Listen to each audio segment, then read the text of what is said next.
ইসলাম কেমন ধরব আপনি কল্পনা করতে পারবেন না। আপনি হয়তো শুধুমাত্র আজকের প্রথম মে দিবসে শুধু শ্রমিক দিবস পালন করেন, কিন্তু ইসলাম শ্রমিকদের মর্যাদা কত বেশি দিয়েছে। ইসলাম বলেছে, শোনো, যেই ব্যক্তি তোমার আন্ডারে কাজ করলো, তোমার একটু উপকার করলো, তোমার জমিনে একটু চাষাবাদ করলো, তোমার দোকানের মধ্যে একটু কাজ করলো, তোমার বাসার মধ্যে কাজ করলো, তোমার কাপড় ধুয়ে দিল, তোমাকে হয়তো বড়ুয়া থেকে খিলকেত পর্যন্ত অটো দিয়ে চালিয়ে নিয়ে গেল, ওই জায়গার মধ্যে যাওয়ার পরে তার শরীরের ঘাম শুকানোর আগে আগে তুমি তার পারিশ্রমিকটা তার হাতে দিয়ে দিবে। সুবহানাল্লাহ।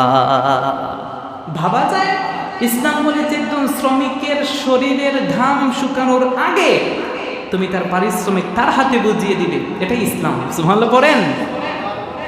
সুনান ইবনে মাজার 2443 নম্বর হাদিসের বর্ণনা, হযরত আব্দুল্লাহ ইবনে আমর রাদিয়াল্লাহু তাআলা আনহু বলেন, আল্লাহর হাবিব সাল্লাল্লাহু আলাইহি ওয়াসাল্লাম বলেছেন, আতুল আজিরা আজরাহু ক্বাবলা আন ইয়াজিফা আরাফু, ওয়া ফি রিওয়ায়াতিন আতুল আজিরা হাক্কাহু ক্বাবলা আন ইয়াজিফা আরাফু। আল্লাহর হাবিব বলেছেন, শোনো, শ্রমিকের শরীরের ঘাম শুকানোর আগে তার পারিশ্রমিকটা তোমরা তার হাতে বুঝিয়ে দাও। সুবহানাল্লাহ।